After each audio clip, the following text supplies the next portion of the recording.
Brothers and sisters, listen to me. They tried to handcuff my voice with paper 12 pages written by strangers, signed by no one, a script of surrender, an apology dressed up as diplomacy. They said, read it, President Traoré. Do not resist. This is how you keep partnerships. This is how you survive. But I was not sent to the United Nations to read their words. I was sent by my people to speak their truth. I was not chosen to bow. I was chosen to stand. I did not come to apologize for exposing lies about Israel, about France, about the invisible war choking Africa. I came to represent a people who have been silenced for 400 years. And no paper, no threat, no foreign power will ever make me kneel. So I folded their script, placed it in my pocket, and when I walked to that microphone, I brought my own words, words that shook the chamber. It all began 2 months earlier, when I spoke about Gaza. I said the cries of Palestinian mothers echo like the cries of mothers in Mali, in Niger, in Congo. I said silence makes us complicit. That truth terrified them. They called it provocation. 1 week later, a letter arrived from the UN Secretary General's office. Your remarks caused diplomatic tension. You must clarify your position. But what they wanted was not clarity. They wanted confession. Then came the calls from Paris, from Washington, from Tel Aviv. Offers first, then threats. We can reconsider aid if you walk it back. Surely you don't want sanctions. And finally the masterpiece, 12 pages of apology they wrote for me. 4 pages regretting tone, 3 pages regretting language, 5 pages promising to reaffirm our shared values. Whose values? The values that ignore genocide, the values that feed on African resources while teaching us humility? I could have stayed home, I could have kept quiet, but I knew what was at stake. If I didn't show up, they would say I surrendered. So I flew to New York with no script, no apology, and no intention of bowing. 3 days before that flight, my personal phone rang at 2 in the morning. A voice said, President Traoré, this is Ambassador Richardson from the US State Department. We need to talk. 20 minutes later, a black SUV without flags or plates stopped at my palace. He entered uninvited, opened a leather case, spread photographs on my desk, our gold mines, our new Chinese infrastructure projects, our Russian advisors. We know everything, he whispered. And right now we call it cooperation instead of what it really is. I asked him, and what do you think it really is, Ambassador? The beginning of something that could make your country very uncomfortable. He was right about one thing, it was the beginning of freedom. For months, we had been restructuring every partnership. Chinese engineers rebuilding our networks, Russian experts transforming our agriculture, Iranian scientists helping our hospitals, not because we hated the West, but because we refused to live as dependents. Dependency is slavery with better marketing.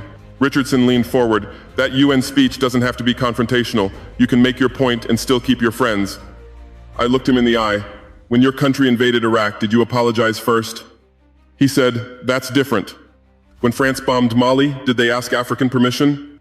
The situations aren't comparable. When Israel drops bombs on schools, do they draft apology speeches? Silence. Then he closed his briefcase. You're a smart man, President Traoré. Make the smart choice. After they left, I told my security chief, leak a story that I'm reconsidering the speech. The next morning, Western embassies celebrated. CNN ran headlines.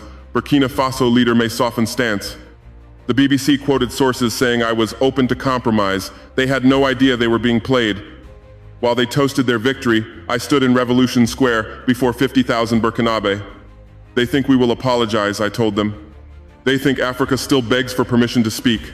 The roar that answered me shook the city. When I stand before the United Nations, I will speak for every African who was told to be grateful for crumbs. That night, Paul Kagame called me. Brother, are you ready for what comes next? Paul, I said, we were born ready. The question is whether we are still afraid. 2 days later, on the plane to New York, my foreign minister whispered, we could acknowledge their concerns while maintaining our stance. I looked through the window at the ocean below. Minister, do you know why they want an apology? Because apologies create precedent. If I apologize for truth, then truth becomes negotiable. If I apologize for dignity, then dignity becomes optional. This isn't about me, it's about Africa refusing to be victimized. When we landed at JFK, I saw something unexpected. Africans lining the road with signs, Africa doesn't apologize. Traoré speaks for us. A young woman ran beside my car shouting, make them hear us. That was the moment I knew the speech was no longer mine, it belonged to millions. In that UN chamber, under cold lights, every delegate watched the young African president who spoke too loudly. Some smirked, others looked bored. I adjusted the microphone and began. Before you ask me to apologize, let me ask you something. How many times have you apologized to Africa? Did Belgium ever apologize for the Congo? Did France ever apologize for Algeria? Did Israel ever apologize for training militias that bled our continent? Silence, shifting chairs, cameras zooming. You accuse me of hatred because I spoke truth. But when bombs fall on Gaza, you call it defense. When African children starve under your trade rules, you call it economics. When we rise, you panic. Then I pulled my phone from my pocket. I received this message this morning from a 12-year-old girl in Ouagadougou. She wrote, "Mr. President, please don't let them make you small. We are proud to be African." That child has more dignity than this entire assembly. I looked around the hall. You want me to apologize? I will, for one thing.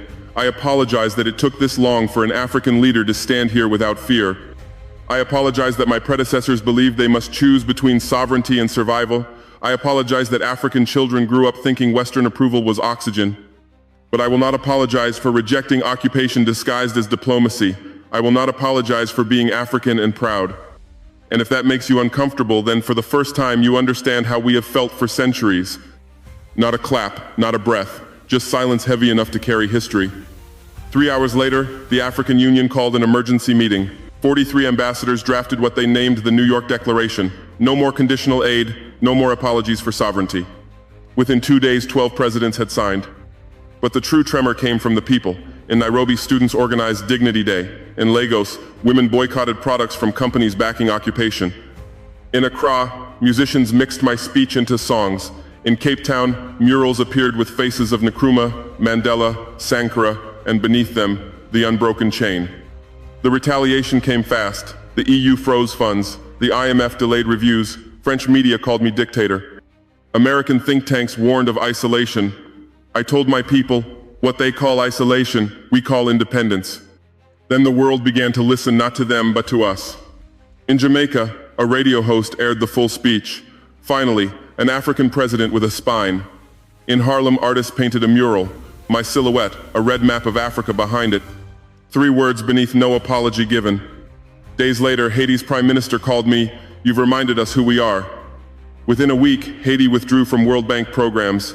Others followed Jamaica, Trinidad, the Dominican Republic. The Caribbean was rising with Africa. Across the continent, youth movements formed. In Ghana, they launched the Sovereignty Tour. In South Africa, lawyers filed suits against nations profiting from African wars. In Nigeria, thousands asked, "When will our leaders speak like Traoré?" Back home, people gathered again in Revolution Square, not to protest, but to build repairing schools, clearing canals, creating tech labs. A grandmother held a baby and said, "I'm not educated, but today I'm proud to be Burkinabe." That is what they will never understand in the West. They count power in dollars, we count it in dignity. What truly terrified them was not my defiance, it was my competence. For generations, they believed African leaders needed Western tutors. When I dismantled their lies with history and precision, they realized their mistake. We are not children to be managed. We are free people choosing our future. Weeks later, we intercepted an internal US memo titled African Leadership Assessment Post-Traoré Implications. It said, the Burkina Faso model represents a threat to Western influence. If replicated, traditional leverage mechanisms will fail within 5 years. They were right. Because soon, Tanzania demanded majority profit in its mines. Zambia restricted exports to nations recognizing Palestine. Senegal ordered French bases to close. Africa had found its voice. Why were they so desperate for an apology? Because apologies are not gestures, they are chains. They needed the world to see Africa bow again, but I refused not from arrogance, but from memory. We were silent when they drew our borders with rulers. We were silent when they stole our children. We were silent when they poisoned our rivers and called it progress. But we are silent no more. When I returned to Ouagadougou, the streets overflowed with people.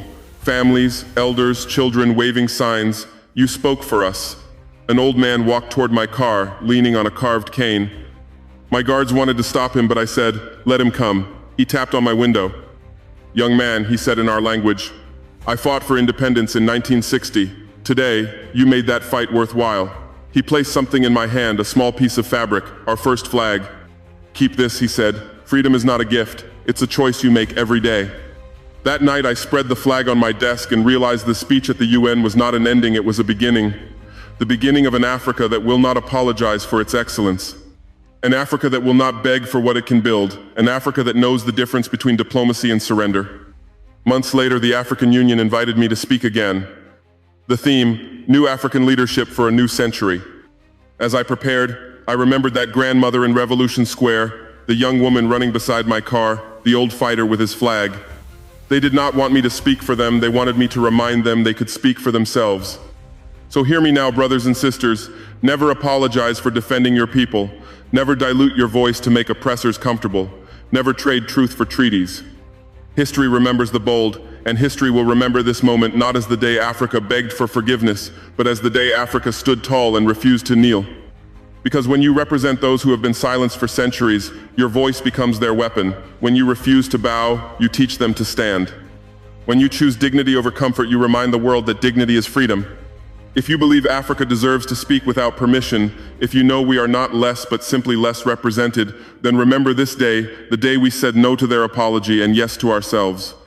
No apology, no surrender, only Africa risen, fearless and free.